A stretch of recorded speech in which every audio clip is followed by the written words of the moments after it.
Hi guys, I just wanted to, I was a bit frustrated today and I just wanted to express myself a little bit. So, for the last couple of days, people have been saying to me, oh Hash, are you going out, for the march, are you protesting, etc. And I keep asking people the same question and I'm saying, why? What's the point of the march? What are you going to march for? What are you protesting?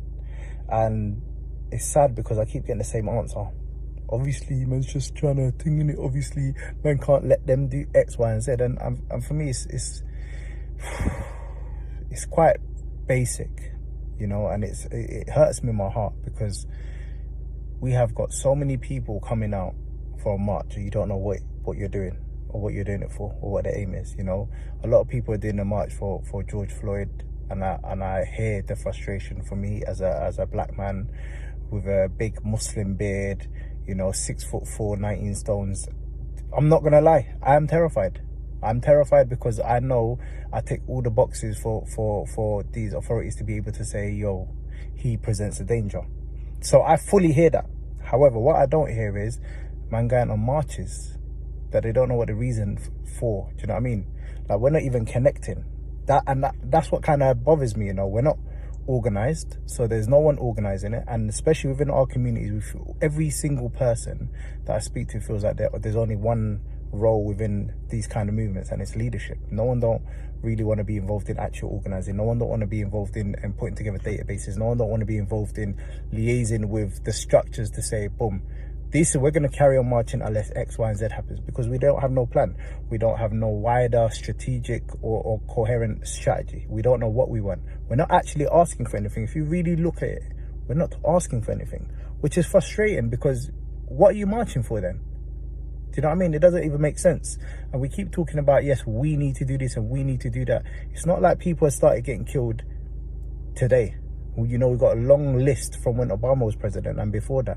We know the issues with law enforcement across the world and how they react to black people.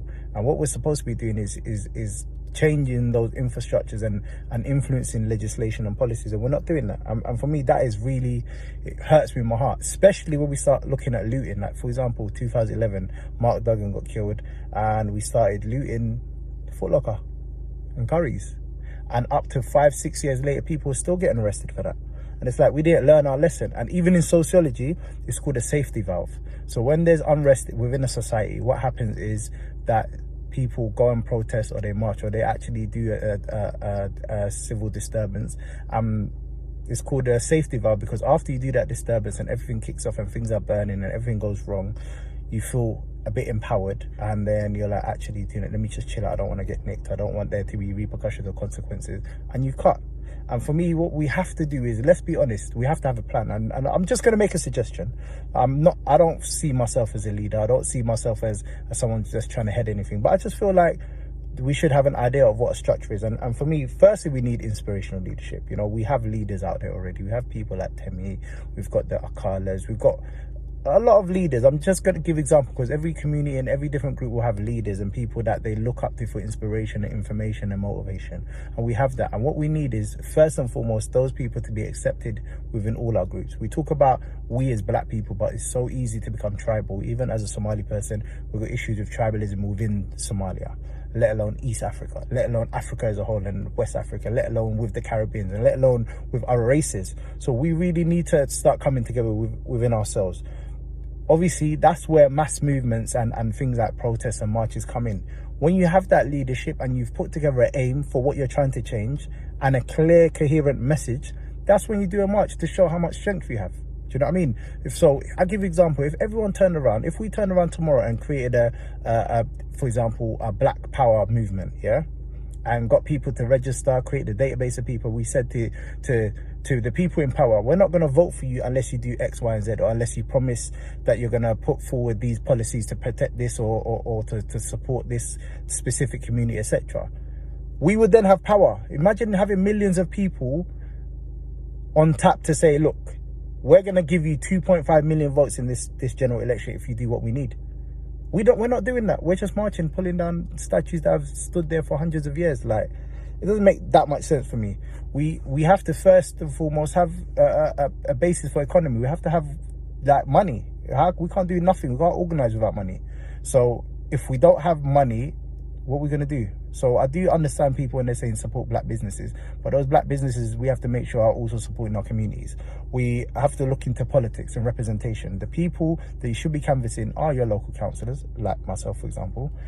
However, I'm one Somali councillor out of 63 in Lambeth. So if, for example, I was in a council where, you know, it was not representative in terms of I couldn't get the support, one vote against 62 other votes ain't going to do anything. And there's not enough representation to actually speak from my experiences as a Somali man, as a black man, etc.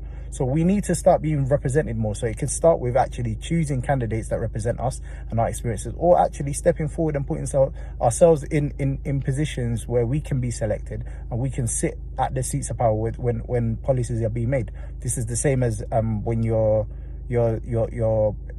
voting for an MP, or do you know what I mean? Like it's you know, it's just so frustrating because it's easy. We're supposed to have black police officers and people that support us because we're supposed to understand how these structures work from the inside. If we don't understand that, what is the point? What are we arguing against? We don't know how things work, let alone what's broken in them, what need to be fixed. Do you know what I mean? Courts and police, so courts as well have to be represented.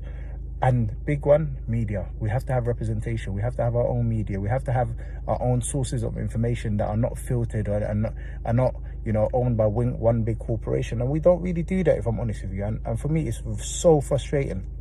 So that's just an idea I wanted to put out there for people. Like, I don't know about marching for no reason or marching with no aim. You know, going outside number 10 Downing Street and say, Boris Johnson, suck your bum. Please. He doesn't even understand what that means, let alone be insulted by it. Boris Johnson, suck your mum. That was the maddest thing. I just want to leave you with that. If you think standing outside number 10 Downing Street saying, Boris Johnson, suck your mum, and tomorrow police are going to stop killing people and stop harassing people and stop and search is going to get turned fantastic overnight, cool, I'll leave you to it. I can't even have a conversation with you. But even now, we've got things like stop and search monitoring groups in every borough in London. We've got deaths in custody panels. We've got independent custody visitors. Join these groups. Become part of the holding the police to account. Get your name known within their ranks so they know there's accountability. Come on, we're not supposed to be trying to do this by ourselves. We're not supposed to be everyone. If every one of the black people that's marching considers themselves a leader or wants to be a leader or wants to fight for that leadership, who's going to occupy the other important roles and responsibilities that we need for this to be a coherent, successful movement? It don't make sense. So guys, please, let's try.